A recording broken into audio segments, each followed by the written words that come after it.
Ceci n'est pas une critique de Sword Art Online. Bon, j'imagine que c'est quelque chose qui se remarque assez facilement, mais je pense me considérer à raison comme un passionné d'animation et de manga. J'en ai un bon paquet dans mes étagères, je suis assidûment épisode par épisode les animés de la saison, j'ai des tonnes de scans sur mon téléphone, je passe des heures à parler de ceci avec mon entourage, et surtout, je dédie une très grosse partie de mon temps libre à écrire des chroniques de plus en plus longues sur le sujet. Aujourd'hui, la Japanimation est un élément qui fait partie de ma vie, qui occupe de grandes parts de mon temps libre et de mon intérêt personnel, et qui m'aura fait plonger dans le monde merveilleux qui est celui de la création, dans lequel j'ai pu vivre de fabuleuses expériences et rencontrer des personnes formidables. Ainsi, au travers de mes quelques années de parcours au sein du médium, j'ai pu voir un grand nombre de productions différentes, de véritables chefs-d'œuvre aux navets abyssaux, des réflexions nihilistes sur le monde aux simples histoires heureuses et sans prétention, en passant par des montagnes de trips visuels psychédéliques, de comédies romantiques à ne plus savoir qu'en faire, d'isekai tout aussi identiques les uns que les autres, de petites productions sympas mais oubliables, ou de sagas épiques aussi longues que prenantes. Toutes ces œuvres, aussi différentes soient-elles, m'ont au fil du temps permis de m'y repérer à travers ce vaste médium et de commencer à en comprendre petit à petit les différents rouages. En apportant leur lot d'idées, de codes et d'émotions, chacune d'elles ont façonné ma vision de l'animation japonaise et ont contribué pas à pas à construire celui que je suis aujourd'hui.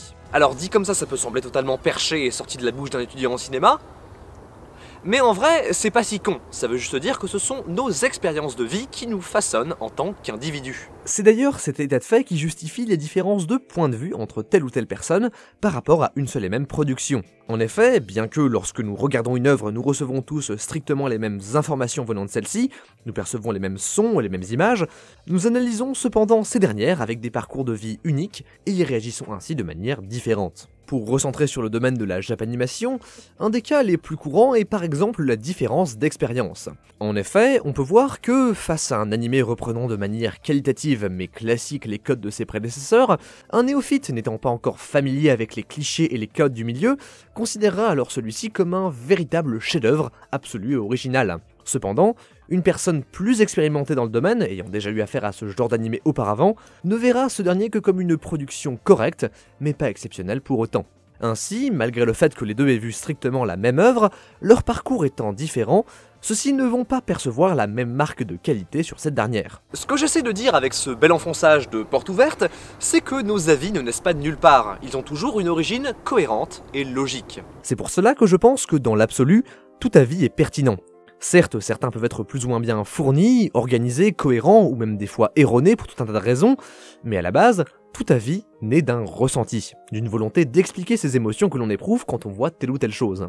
Ainsi, selon ce raisonnement, quand bien même confronter et partager nos opinions soit quelque chose d'essentiel pour nous aider à les développer et leur donner du crédit et de la profondeur, il ne faut jamais oublier que tout avis a, à l'origine, une base concrète et irréfutable, qui est l'émotion dont il en découle. En gros, ce que ça veut dire, c'est que c'est en quelque sorte stupide de refuser de but en blanc l'opinion de quelqu'un, parce que ça reviendrait à nier purement et simplement son ressenti.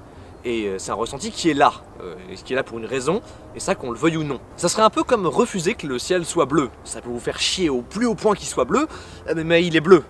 Et c'est comme ça. Et même si bon là il est gris, c'est de la merde ce que je raconte en fait. C'est pour cela que, selon ce raisonnement, je pense qu'il est en soi possible, parfois en fouillant un petit peu, de tirer quelque chose d'intéressant de n'importe quelle opinion, et que même si faire triompher sa vision des choses lors d'une conversation peut paraître et est plaisant, il est peut-être néanmoins tout aussi instructif et enrichissant d'accepter l'existence et la validité des points de vue différents des nôtres, et d'essayer d'en comprendre les origines. En plus je suis un ton ultra moralisateur, les gens ils t'écoutent pas tes remix.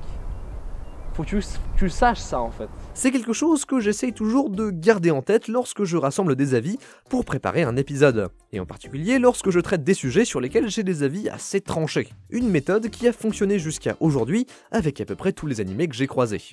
Tous sauf un.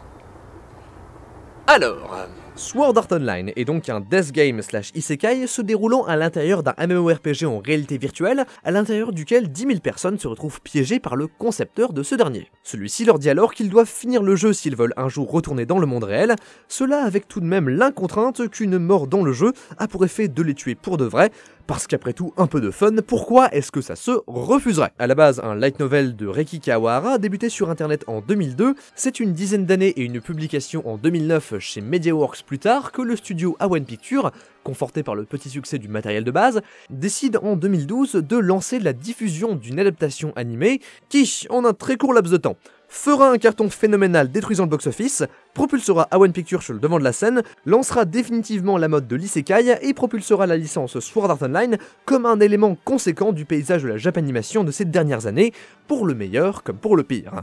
Sword Art Online. Ce qui n'est pas rien.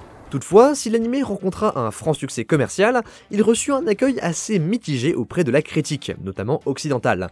L'avis général s'accordant plus ou moins à dire que même si la première partie proposait une qualité notable, l'anime perdait cependant beaucoup de son souffle durant sa deuxième moitié, en accumulant clichés, rythme instable et trame brouillonne. Une opinion tout à fait compréhensible avec laquelle je suis d'accord sur certains points, sauf que... En ce qui me concerne, quand Sword Art Online est sorti, j'avais à l'époque quelques années de moins et j'étais encore ce qu'on pourrait appeler sans aucun doute un néophyte dans le domaine de la japanimation, n'ayant vu à son actif que quelques bouts épars des productions les plus connues à la Naruto ou One Piece, qui n'avaient jamais réellement réussi à capter pour de bon mon intérêt. C'est cependant un soir, sur une recommandation spontanée de Destios, que j'ai lancé de manière quelque peu désinvolte le premier épisode de l'anime, sans vraiment savoir à quoi m'attendre. Et putain, ça a été le coup de foudre. Je me souviens encore très bien de ce frisson qui m'a envahi tout le corps lors du début de l'opening venant clôturer les 25 premières minutes de l'anime. Cet émerveillement devant cette production totalement différente de tout ce que j'avais pu voir auparavant, mais qui, pourtant, pour des raisons totalement inexplicables, me semblait totalement parfaite. Sous le choc, je m'étais, dès le lendemain, enfilé toute la première saison d'une traite, et je m'étais empressé de télécharger la totalité des light novels originaux disponibles en français. C'est à partir de là que, motivé par le très ironique désir de retrouver une telle expérience, j'ai commencé à m'intéresser, petit à petit, à d'autres productions du médium qui ont contribué à me tirer de fil en aiguille de plus en plus au sein du domaine de la japanimation, formant celui que je suis aujourd'hui. Ainsi, inévitablement, j'aime bien Sword Art Online. J'aime bien Sword Art Online car c'est lui qui, pour la première fois, m'a transporté dans un monde que j'affectionne aujourd'hui plus que tout.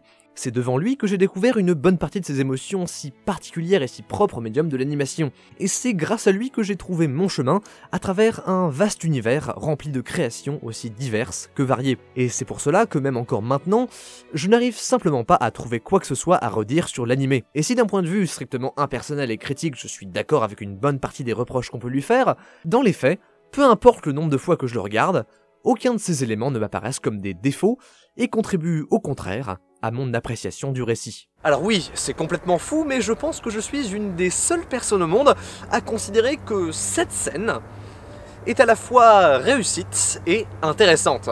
En soi, ma nostalgie envers Sword Art Online est simplement beaucoup trop forte. Donc oui, au final, j'aime Sword Art Online. Et c'est pour ça que j'ai décidé de ne pas en parler. Si mon intention ici n'est pas de réaliser une critique au sens classique du terme, en soi de poser un jugement de valeur sur l'anime en dressant la liste de ses défauts et qualités, car je sais pertinemment que mon avis sur celui-ci est bien trop orienté pour présenter un quelconque intérêt, j'aimerais cependant rappeler que nos avis et par extension nos ressentis, qu'ils aient une valeur critique à proprement parler ou non, sont toujours bien présents. Et si j'ai pendant un certain temps essayé de dénigrer les miens pour bénéficier du confort de l'opinion générale, je pense maintenant qu'il faut au contraire arriver à surmonter nos doutes et à les accepter tels qu'ils sont, en nous rappelant que une critique, aussi juste et brillante soit-elle, ne doit jamais nous empêcher d'aimer quoi que ce soit. Parce qu'après tout, c'est justement pour cette raison qu'on fait tout ça, qu'on tient tant à exposer nos avis, à décortiquer tout ce qui nous passe sous le nez, à débattre ce qui est bon, pas bon, ou de ce qui aurait pu être mieux. Simplement parce qu'on veut vivre en se disant qu'on a raison d'aimer ce qu'on trouve bien, et par extension, de pouvoir trouver d'autres productions qui nous plaisent. Le bien. C'est pour ça qu'on débat, qu'on monte des argumentaires, que certains passent leur vie à analyser des œuvres, pour comprendre qu'est-ce que c'est que quelque chose soit bien. Et même si c'est une question à laquelle on ne répondra jamais totalement, elle a au moins le mérite de nous faire découvrir plein de trucs cool en chemin. Ainsi, si vous aimez quelque chose, c'est qu'il y a une raison. Ça veut pas dire que votre interprétation de votre ressenti est forcément correcte, mais ça veut au moins dire que ce qui est devant vous fait vibrer une corde là, ici. Et ça, personne ne peut vous l'enlever. C'est pour ça que n'ayez pas peur d'accepter vos avis, de réfléchir dessus, et de les partager autour de vous. Acceptez ceux d'autrui et utilisez-les pour mieux comprendre les vôtres. Débattez, mettez respectueusement vos avis en relation les uns avec les autres pour vous aussi essayer de comprendre ce que c'est que le bien. Puis après, utilisez ce que vous savez pour créer de nouvelles choses, amener de nouvelles idées, poser votre marque dans ce cycle grandiose et infini qui est celui de la création. Alors oui, au début ça sera horrible, angoissant, difficile, fatigant, ça vous prendra un temps fou, ne serait-ce que pour terminer quelque chose dont vous serez pleinement satisfait. Mais je peux vous assurer que chaque tentative, fructueuse ou pas, est un pas de plus dans un chemin rempli d'émotions et de rencontres qui devient de plus en plus cool au fur et à mesure que vous y progressez. Donc, pour résumer, aimez ce que vous aimez, assumez d'aimer ce que vous aimez parce que vous avez raison de les aimer. Et surtout, créez. Je pense que c'est la meilleure conclusion que je peux vous offrir. C'était Théromique pour ce 14e épisode de Dissert. Salut.